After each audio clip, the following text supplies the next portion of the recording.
Look at you, you sucker. You probably voted for Bush. You probably voted for him both times. So it's been a while since the Democrats got voted into office and took majority of the House and Senate, and yet we see this war continuing. I mean, it's been a couple of months now. You know, how long does it take? I mean, they're in talks right now for the funding. They're not in talks to stop the funding, stop the war. No, they're in talks to extending it for 2 more years. So how did this happen? How did you become such a sucker? How are you able to just let this go on? How are you able to just let them continue this war, even though you decided on November 7th that I am going to put those Democrats into office and they're going to end the war? So as soon as the Democrats took over, Bush was like, all right, check it out. Rumsfeld did a bad job, and he's the reason we lost, so he's gone. And also, we understand we haven't had enough troops in there, so I'm going to increase the troops. And then people were like, no, Democrats, do something. You got to stop that and whatever. And so the Democrats swoop in and they're like, yeah, we oppose the troop withdrawal and all this, and we're going to non-binding resolution, blah, blah, blah, and all this. That's all good, right? Wrong. Because it's like, all right, no troop surge, no troop withdrawal. What's the compromise? Stay the course. You see how you got suckered? You see? They give you this 2 extremes, and then somehow the compromise is what you didn't want in the first place. So they just put on this big charade for you for just like a few months. They didn't end the war.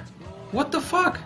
If you needed any more proof that these 2 parties are just 2 sides of the same coin, there's your proof right there. Hey, we got presidential races to run here. We got Senate races, we got this and that races. And check it out, right? America's biggest and most profitable business, making them the most influential and biggest contributors politically, is the weapons and defense industry. Okay? So whether you like it or not, you have to play ball with these motherfuckers. So I think this war should end, because it's been clear for a while now that Iraq didn't have any WM fucking Ds, and they don't even have an army now. We've completely destroyed it. They are no threat to us whatsoever. Okay, there might be a few crazies, but I bet there's more crazies in America. You know, that's a country of like 29 million people. I'm sure we got way more crazies in America right now that might, you know, like to do some crazy shit. So I don't think we need to worry about that country that's completely decimated and a few crazies they might have, but we're not really sure. Because I know for a fact there's crazies here, alright? Radical people, people willing to do crazy shit. So we should not even worry whatsoever about that little tiny fucking country. The pain, suffering, and death in this war has not been greater, you know, it's not been more extraordinary than other wars, but it's still infinitely more than peacetime. The amount of Iraqi civilian deaths is in the hundreds of thousands. This should shock you, especially because there has been virtually no civilian deaths on our side, which means this is not a war. This is a slaughter.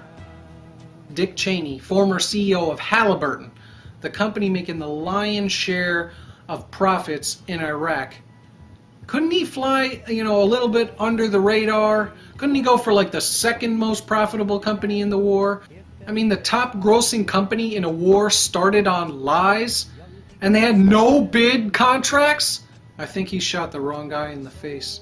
The entire administration is guilty of mischaracterizing and prolonging this war. They call it an insurgency. It's not. It's people defending their homes and their homeland. They call it sectarian violence, which I don't like, because it sounds like secular, meaning non-religious. It's not. This war, it was not started because of religion, and it's not being fought because of religion. It is funny that for so long they denied that there was a civil war going on. And this was because they didn't want you to know the awful truth. That we have allied ourselves with one of the sides. So we have one side fighting for the freedom of their country, and the other side allied with us against their own countrymen. It is very much a civil war, but we are training their police force on the Shia side. So they are most utterly hated by the other people in their country because they're allied with us, who have slaughtered so many hundreds of thousands of them. And all for what? A quick buck. This is classic divide and conquer. And America's probably playing both sides anyways. I mean, these American companies, they're greedy as hell. They can't keep their hand out of the cookie jar. You know, the one side needs weapons too, right? Are we going to not sell them? No! So we need to get out now, not later. We need to get out now so people in the world can know that this thing is over, that this is not going on anymore. War profiteering, it's so last century.